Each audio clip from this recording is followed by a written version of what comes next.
What's up people? இது உங்கள் RJ Ragini back with bang. அனைவருக்கும் வணக்கம். இது உங்கள் பிராண்டி செய்திகள். இன்னைக்கு தேதி ஏப்ரல் 22, 2026. நாளைக்கு தேர்தல். ஆனா கோவையில இப்போ நடக்கிற ரகலைய பார்த்தா தலை சுத்துது பாஸ். தேர்தலை ரத்து செய்யணும் அதிமுக ஒரு பக்கம் போராடுறாங்க.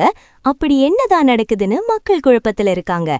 இதுக்கெல்லாம் முற்றுப்புள்ளி வைக்க நம்ம மாவட்ட தேர்தல் அதிகாரி பவன்குமார் கிரியப்பனவர் இப்போ அதிரடி விளக்கம் கொடுத்திருக்காரு. இது 7 lightning updates. Massive monitoring force. Kovai மாவட்டத்துல மட்டும் 120க்கும் மேற்பட்ட பறக்கும் படைகளும் 90 கண்காணிப்பு குழுக்களும் 24 மணி நேரமும் ரவுண்ட்ஸ் அடிச்சிட்டு இருக்காங்கன்னு தேர்தல் அதிகாரி சொல்லியிருக்காரு. Special focus on south. Kovai தெற்கு தொகுதியில பணப்பட்டுவாடா புகார் அதிகமா வர்றதுனால அங்க மட்டும் ஸ்பெஷலா 20க்கும் மேற்பட்ட குழுக்கள் இப்போ களத்துல இறங்கி புகார்களை விசாரிச்சுட்டு இருக்காங்களாம். Action on outsiders. வெளியூர்ல இருந்து வந்து கோவையில தங்கியிருக்காங்கன்னு அதிமுக சொன்ன புகாருக்கு பதிலளிச்ச அதிகாரி எல்லா லாட்ஜ்லயும் செக் பண்ணி வெளியூர் ஆட்களை வெளியேத்திட்டு இருக்கோன்னு உறுதி கொடுத்திருக்காரு. Police and CSR reports. வர்ற ஒவ்வொரு புகாரையும் உடனுக்குடன் விசாரிச்சு போலீஸ் கமிஷனர் மூலமா சிஎஸ்ஆர் போடுறது மற்றும் வழக்கு பதிவு பண்ற வேலைகள் நடக்குது. எதுவுமே கண்டுக்காம விடப்படலையாம் பாஸ். 182 sensitive booths. கோவையில மட்டும் 182 வாக்குச்சாவடிகள் பதற்றமானவைன்னு கண்டறியப்பட்டிருக்கு.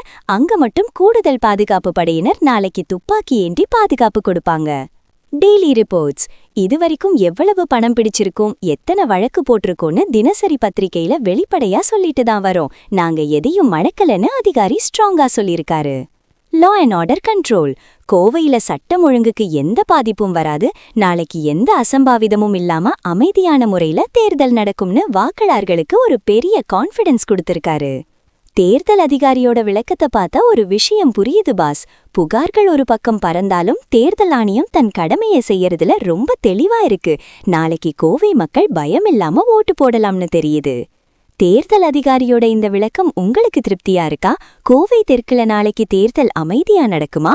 கமெண்ட்ல சொல்லுங்க. For more fire updates, stay tuned to brandy செய்திகள். This is Ragini signing off with strength and respect. Stay safe, stay tuned. Thank you so much. Bye bye. நாளைக்கு ஒரு விசில் போடுங்க pass.